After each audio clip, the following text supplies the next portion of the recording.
Assalamualaikum warahmatullahi wabarakatuh. Pada kali ini saya uh, akan bercakap tentang satu bentuk perbelanjaan yang kita panggil sebagai belanja setiausaha syarikat. Setiausaha syarikat ataupun corporate secretary ialah satu satu pekerjaan yang mana antara kerjanya ialah menyimpan maklumat syarikat dan juga um, menyimpan rekod-rekod syarikat seperti borang 9, borang 24, borang 49, borang 44 ataupun Memorandum of Association MOA dan Article of Association. Alamat setiausaha syarikat juga digunakan sebagai alamat syarikat bila didaftarkan dengan Suruhanjaya Syarikat Malaysia. Setiap syarikat yang didaftarkan di Suruhanjaya Syarikat Malaysia wajib didaftarkan bersama dengan setiausaha syarikat. Setiausaha syarikat bukanlah bermaksud setiausaha ataupun wanita yang duduk di depan meja pengurus ataupun pengarah seperti yang kita lihat dalam drama-drama televisyen. Setiausaha syarikat ialah satu pegawai yang mempunyai lesen khas. Lesen khas ni tidaklah sukar untuk mendapatkannya. Hanya perlu melulus temuduga tertentu dan juga menjadi ahli kepada pertubuhan-pertubuhan tertentu seperti contohnya MISA, Malaysian Association of Chartered Secretary and Administrator. Walau bagaimanapun, terdapat juga peperiksaan yang bertaraf antarabangsa seperti ICSA yang mana kelayakannya boleh digunakan untuk menjadi setiausaha syarikat berlesen. Kerja setiausaha syarikat berlesen ni amat mudah. Dia lebih mudah kerjanya daripada accountant ataupun auditor. Kerjanya tidak membuat kerja. Kerjanya hanyalah menunggu setiap bulan duduk di pejabat, simpan daftar syarikat, gunakan alamat pejabat setiausaha itu sebagai alamat syarikat. Untuk itu saja, tanpa berbuat apa-apa, hanya duduk saja, setiausaha syarikat dengan goyang kaki mendapat pendapatan bulanan. Ini adalah satu bentuk perbelanjaan yang tidak produktif. Kita fikir setiausaha syarikat duduk saja, tidak ada buat apa-apa, dan kita sebagai peniaga terpaksa membayar setiausaha syarikat walhal mereka hanya goyang kaki saja. Yuran setiausaha syarikat bergantung kepada saiz syarikat.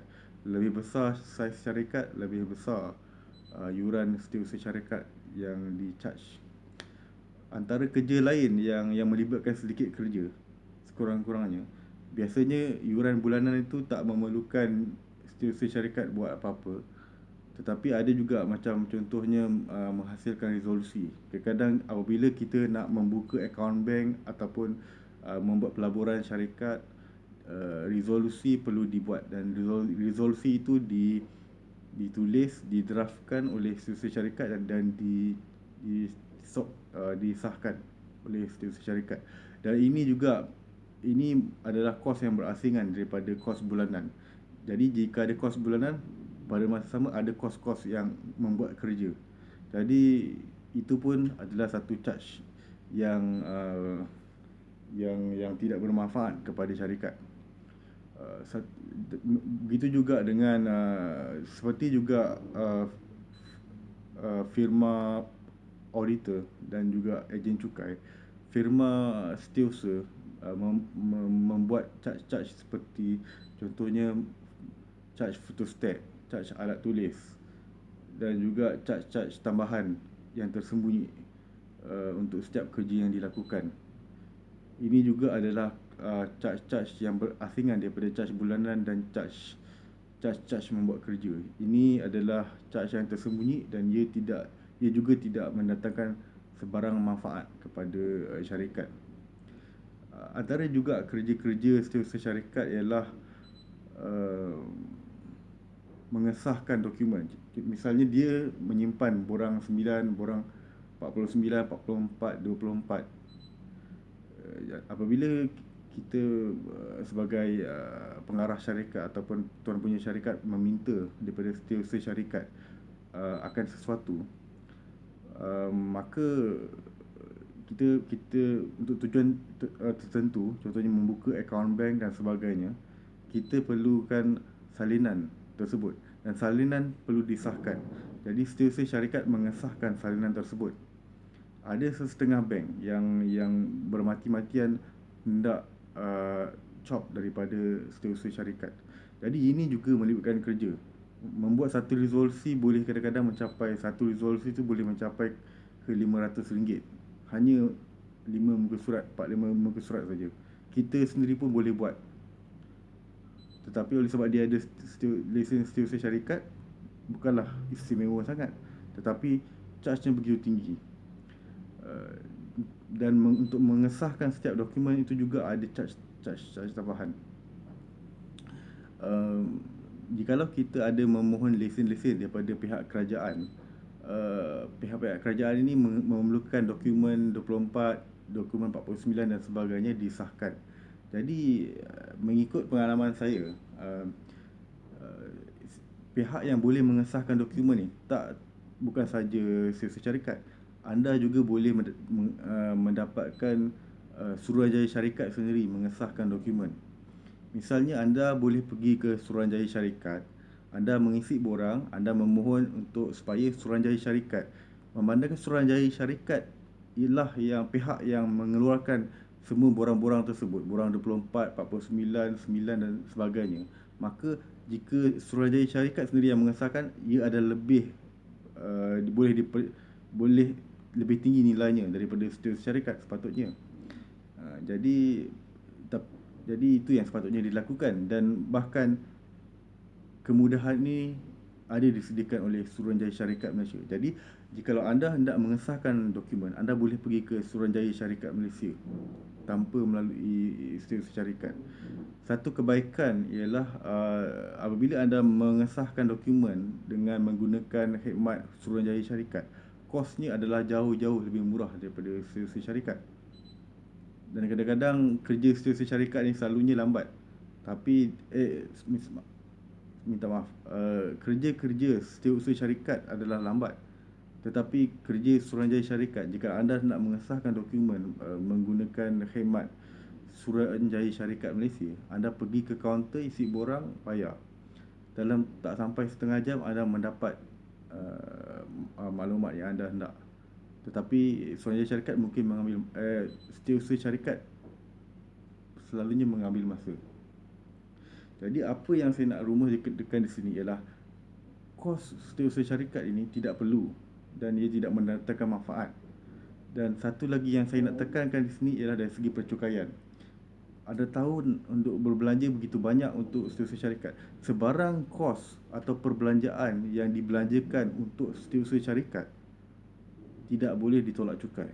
Jadi bayangkan anda membayar kos yang mahal, kos itu tidak bermanfaat, tidak berfaedah, tetapi kos tersebut iaitu kos perbelanjaan setiausaha syarikat, diulangi, kos perbelanjaan setiausaha syarikat tidak boleh ditolak cukai.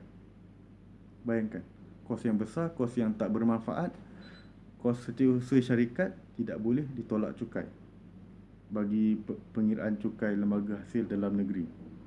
Jadi jikalau begitu, mengapa kita masih perlu ada kos setiausaha syarikat? Tapi oleh sebab apabila anda menubuhkan syarikat, maka adalah satu keperluan untuk ada setiausaha syarikat.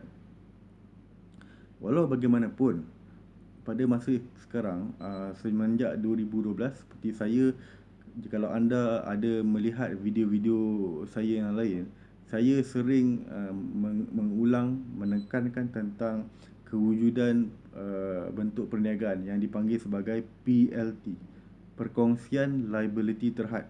Di mana perkongsian liability terhad, PLT, anda tidak perlu mengaudit akaun, anda tidak perlu mengadakan mesyuarat agung tahunan yang juga kosnya tidak boleh ditolak cukai, dan berbagai lagi syarat-syarat yang menyusahkan tidak perlu diikuti.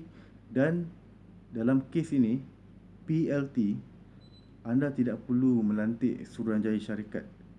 Anda tidak perlu melantik setiausaha syarikat. Jadi, dalam keadaan biasa, jika anda berniaga melalui syarikat, anda perlu melantik setiausaha syarikat.